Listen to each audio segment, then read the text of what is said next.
Reproductive മെത്തേഡുകളെ കുറിച്ചാണ് പഠിച്ചത് അല്ലേ? ഇന്ന് നമ്മൾ പഠിക്കാൻ പോകുന്നത് പ്ലാന്റ്സിന്റെ അസെക്ഷൽ റീപ്രൊഡക്റ്റീവ് മെത്തേഡിനെ കുറിച്ചാണ്. In plants, the term vegetative propagation is frequently used. The unit of vegetative propagation is called vegetative propagules. പ്ലാന്റിൽ വെജിറ്റേറ്റീവ് പ്രൊപ്പഗേഷൻ സാധ്യമാകുന്നത് വെജിറ്റേറ്റീവ് പ്രൊപ്പഗ്യൂൾസ് എന്ന സ്ട്രക്ചർ വഴിയാണ്. നിങ്ങൾ ചിന്തിച്ചിട്ടുണ്ടോ? How plants like potato, ginger, sugar cane, banana, dahlia etc. Are cultivated? Okay. Small plantlets are arised from node of the modified stem of these plants. They are come in contact with a damp soil or water, arise root and new stems.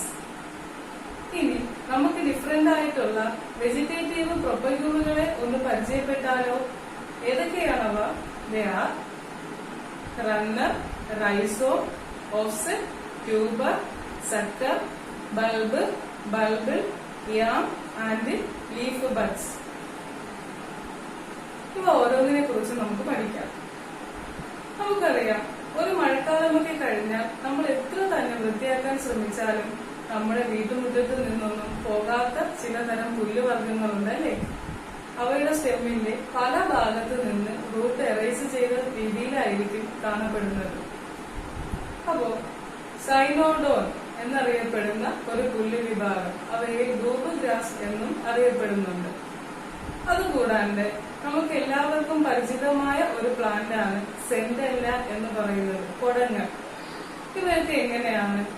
ഓട്ടക്കാരെ പോലെയാണ്, എല്ലായിടത്തും പടർന്ന് വ്യാപിച്ച് കാണപ്പെടുന്നുണ്ട്. അപ്പോ ഇവയിലെ vegetative പ്രൊപ്പഗ്യൂളിനെ നമുക്ക് runners എന്ന് വിളിക്കാം. എന്താണ് ഒരു runner? Commonly known as stolons, and these are modified stems and arising from pre-existing stem just below the soil surface. Buds on the modified stem produce root and other stems. അപ്പോ ഇതിന് common ആയിട്ട് നമ്മൾ stolen എന്നാണ് വിളിക്കുന്നത്. ഇതൊരു modified stem ആണ്. ഇത് develop ചെയ്ത് വരുന്നത് മുൻപേ ഉണ്ടായിരുന്ന പ്ലാന്റിൽ നിന്നാണ്.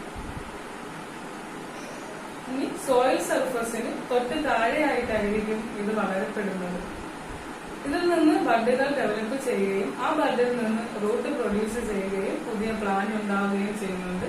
എക്സാമ്പിൾ സൈനോഡോൺ അഥവാ lube grass and സെന്റെല്ല.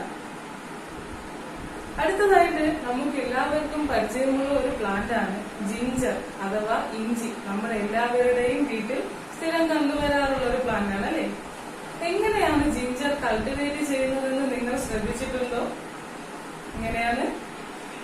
Okay, ginger ചെറിയ ചെറിയ കഷ്ണങ്ങളാക്കി കട്ട് ചെയ്ത ശേഷമാണ് നമ്മൾ മണ്ണിലേക്ക് നടുന്നത്. അപ്പോ എങ്ങനെയാണ് ഒരു ജിഞ്ചറിനെ സംബന്ധിച്ചിടത്തോളം അതിന്റെ വെജിറ്റേറ്റീവ് പ്രൊപ്പഗേഷൻ സാധ്യമാകുന്നത്? That is called rhizome.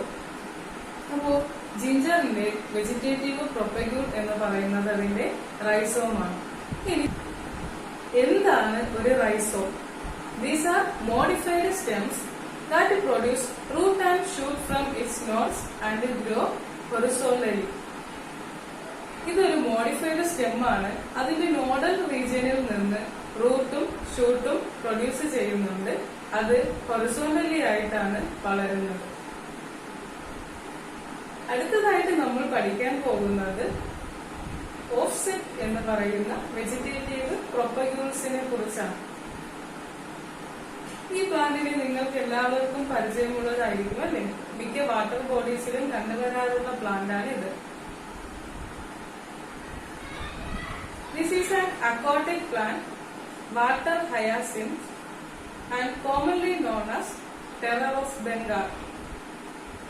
ഇതൊരു അക്വാട്ടിക് പ്ലാന്റ് ആയിട്ടുള്ള വാട്ടർ ഹയാസിന്ത് ആണ്. നമ്മൾ ഇതിനെ കോമൺ ആയിട്ട് അറിയപ്പെടുന്നത് ടെറർ ഓഫ് ബംഗാൾ എന്നാണ്. Okay, this is the most common invasive weed found in standing water.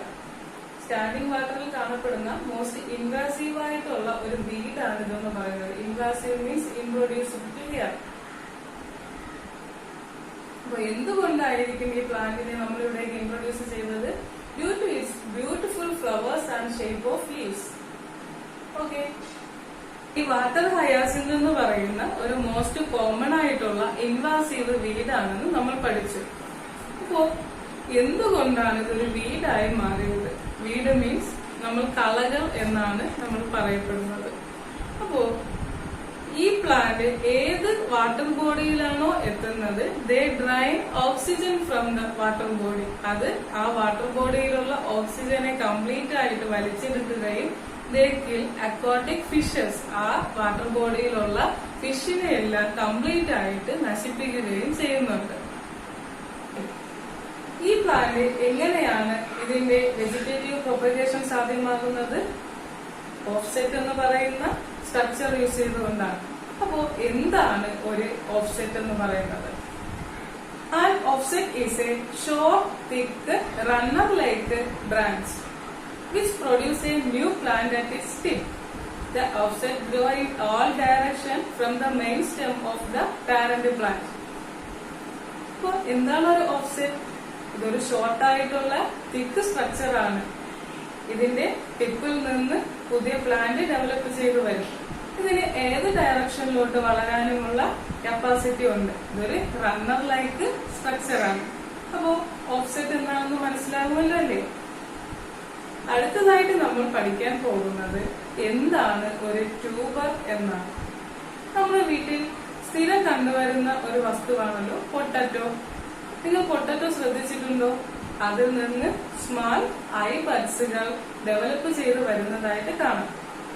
അപ്പോ ഒരു പൊട്ടറ്റോയെ സംബന്ധിച്ചിടത്തോളം അതിന്റെ വെജിറ്റേറ്റീവ് പ്രൊപ്പഗ്യൂൾ എന്ന് പറയുന്നത് അതിന്റെ ട്യൂബർ ആണ്. ഇനി എന്താണ് ഒരു tuber? Tubers developed from either the stem or the root.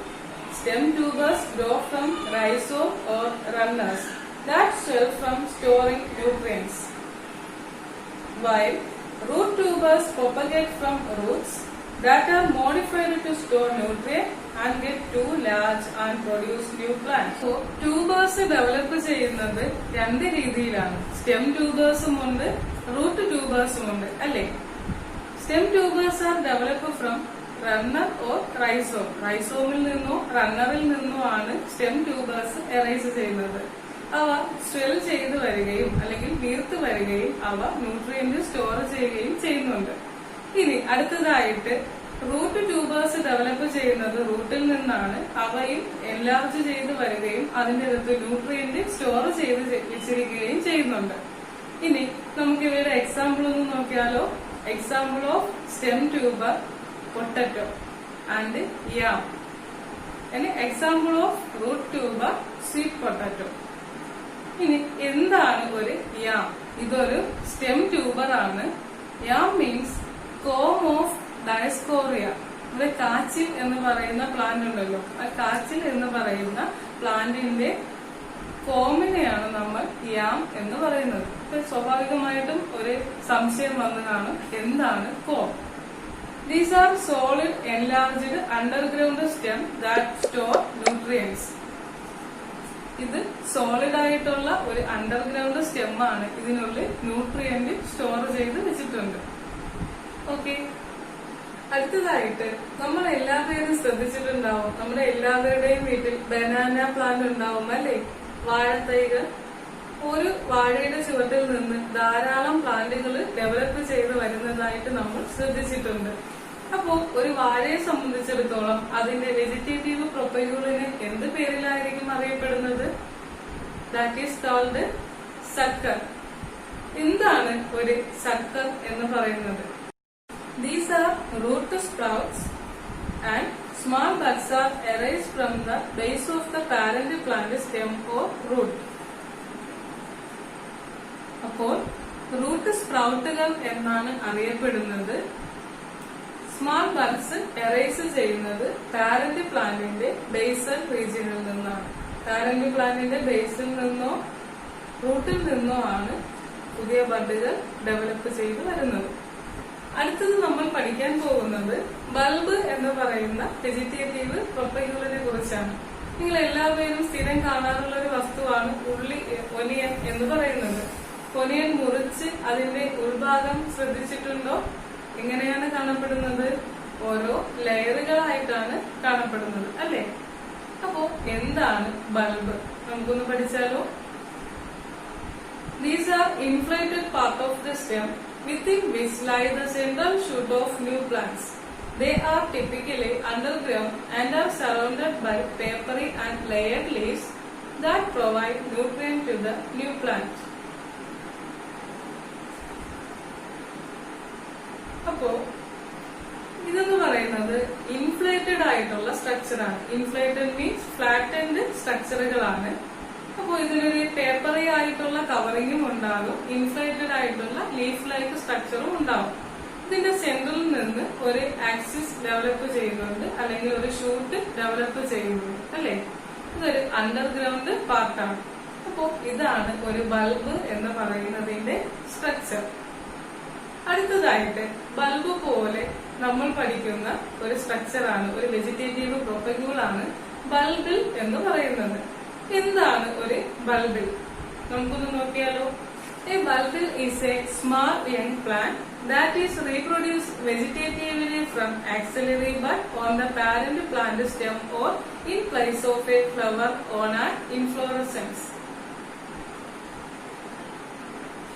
ബൾബിൽ എന്ന് പറയുന്നത് ഒരു സ്മാൾ പ്ലാന്റിനെ തന്നെയാണ്.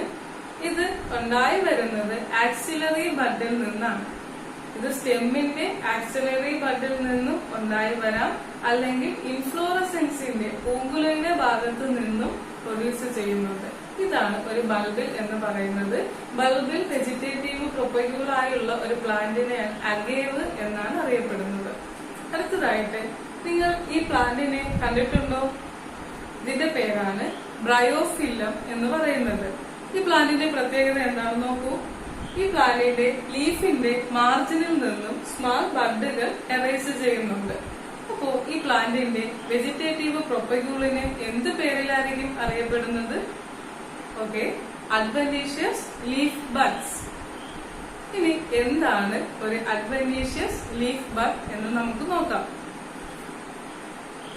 These are miniature structures that arise from meristem in leaf margin that eventually develops root and drop from the leaves they grew on. ഇത് വളരെ miniature ആയിട്ടുള്ള അല്ലെങ്കിൽ small സ്ട്രക്ചറുകളാണ്. ഇത് ലീഫിന്റെ മാർജിനിൽ നിന്ന്, അതിന്റെ മെരിസ്റ്റമാറ്റിക് റീജിയനിൽ നിന്നാണ് ഈ ബഡുകൾ എറൈസ് ചെയ്യുന്നത്. ഇവയിൽ റൂട്ട് ഡെവലപ്പ് ചെയ്യുകയും ഇവ പാരന്റ് പ്ലാന്റിന്റെ ലീഫിൽ നിന്ന് ഡിറ്റാച്ച് ആവുകയും മണ്ണിലേക്ക് വീഴുകയും പുതിയ പ്ലാന്റായി മാറുകയുമാണ് ചെയ്യുന്നത്. അപ്പോൾ ബ്രയോഫില്ലമാണ് അഡ്വെന്റീഷ്യസ് ലീഫ് ബഡിന് എക്സാമ്പിൾ. ഇനി ഇതുകൂടാണ്ട് നമ്മൾ കണ്ടുവരുന്ന ഒരു പ്ലാന്റ് ആണ് നമ്മുടെ കള്ളിമുൾ ചെടി അല്ലേ. ഒപ്പൻഷ്യ എന്നാണ് കള്ളിമുള്ളിനെ അറിയപ്പെടുന്നത്. എങ്ങനെയാണ് ഒപ്പൻഷ്യ എന്ന് പറയുന്ന പ്ലാന്റിൽ വെജിറ്റേറ്റീവ് പ്രൊപ്പഗേഷൻ സാധ്യമാകുന്നത്? അതിൽ ഫില്ലോക്ലാഡ് എന്ന് പറയുന്ന വെജിറ്റേറ്റീവ് പ്രൊപ്പഗ്യൂൾസ് ആണ് യൂസ് ചെയ്യുന്നത്. എന്താണ് ഒരു ഫില്ലോക്ലാഡ്?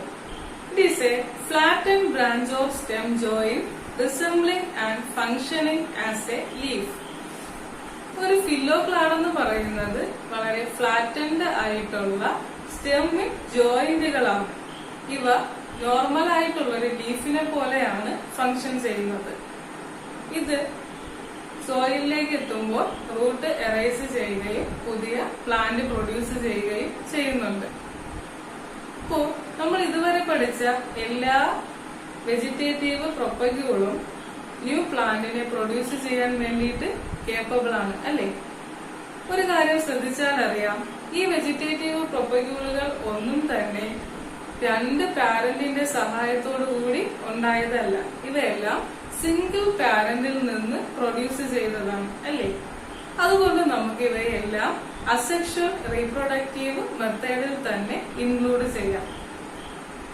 അടുത്ത ക്ലാസ്സിൽ നമ്മൾ പഠിക്കാൻ പോകുന്നത് സെക്ഷൽ റീപ്രൊഡക്ഷനെ കുറിച്ചാണ്. നമ്മൾ ഇന്ന് പഠിച്ച വെജിറ്റേറ്റീവ് പ്രൊപ്പഗ്യൂൾസിന്റെ ചില എക്സാമ്പിളുകളാണ് നമ്മളിവിടെ വിശദീകരിച്ചത്. ഇന്ന് പഠിച്ച എല്ലാ വെജിറ്റേറ്റീവ് പ്രൊപ്പഗ്യൂൾസിന്റെയും മറ്റ് എക്സാമ്പിളുകൾ നിങ്ങൾ കണ്ടെത്തുമല്ലോ. അടുത്ത ക്ലാസ്സിൽ വീണ്ടും കണ്ടുമുട്ടുന്നത് വരെ എല്ലാവർക്കും ഗുഡ് ബൈ.